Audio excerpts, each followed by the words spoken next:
கர்த்தருக்கு ஸ்தோத்திரம். இன்னைக்கு நம்ம 1 ராஜாக்கள் 3ஆம் அதிகாரத்தினுடைய விளக்கத்தை பார்க்கலாம். சாலமோன் எகிப்தின் ராஜாவாகிய பார்வோனுடைய சம்பந்தம் கலந்தான். பார்வோனின் குமாரத்தியை விவாகம் பண்ணி தாவீதின் ஊர்ல வைத்தான். அந்த நேரத்துல ஜனங்கள் ஆலயம் கட்டாததுனால மேடைகள்ல பலியிட்டு வந்தாங்க. ராஜா கிபியோனில பலியிடுறதுக்காக போனார். அது பெரிய மேடையா இருந்தது. அந்த பெரிய மேடையில 1000 சர்வாங்க தகன பலியில செலுத்தினான். கிபியோன்ல சாலமோன் ராஜா இருந்தபோது சாலமோனுக்கு கர்த்தர் சொப்பனத்துல தரிசனமானார். நீ விரும்புகிறதே என்னிடத்தில் கேள் அப்படின்னு சொல்லிட்டு சொப்பனத்துல கூறினார். அதற்கு சாலமோன், நான் போக்குவரவு அறியாத சிறு பிள்ளையா இருக்கிறேன். நான் திரளான ஜனங்களாகிய உமது ஜனத்தின் நடுவில அடியேன் இருக்கிறேன். அதனால எனக்கு உம்முடைய ஜனங்களை நியாயம் விசாரிக்கவும் நன்மை தீமை இன்னதென்று வகையறுக்கவும் அடியேனுக்கு ஞானமுள்ள இருதயத்தை தாங்க. இந்த உமது ஜனங்களை நியாயம் விசாரிக்க யாராலே ஆகும் அப்படின்னு சொல்லிட்டு சொல்றான். சாலமோன் கேட்ட இந்த காரியம் கர்த்தருடைய பார்வைக்கு உகந்த விண்ணப்பமா இருந்தது.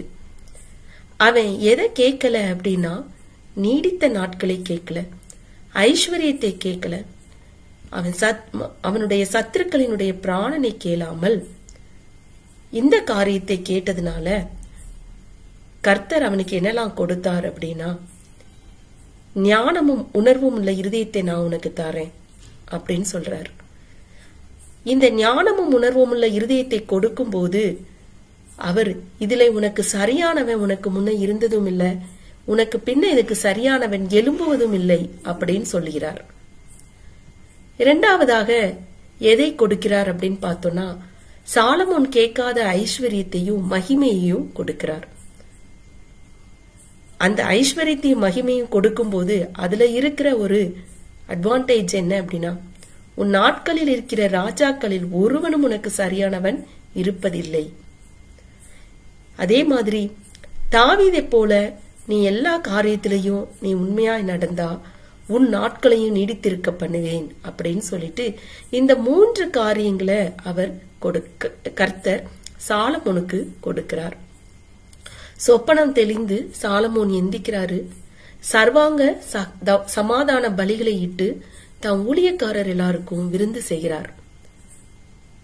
அப்பொழுது 2 வேசி ஸ்திரீகள் ராஜாவின் இடத்துல வாராங்க.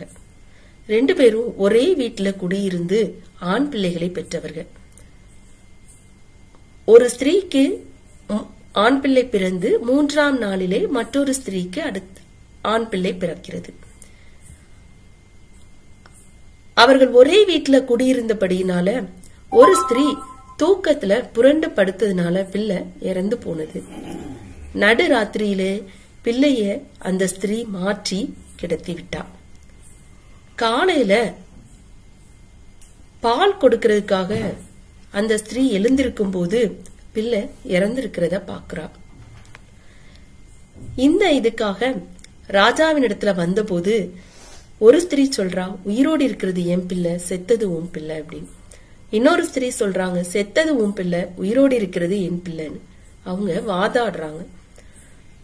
ராஜா என்ன பண்றாரு அப்படின்னா, ஒரு பட்டயத்தை கொண்டு வந்து உயிரோடு இருக்கிற பிள்ளைய 2ஆ பிளந்து பாதிய இவளுக்கும் பாதிய அவளுக்கும் கொடுங்க அப்படின்னு சொல்லியிருந்தாரு.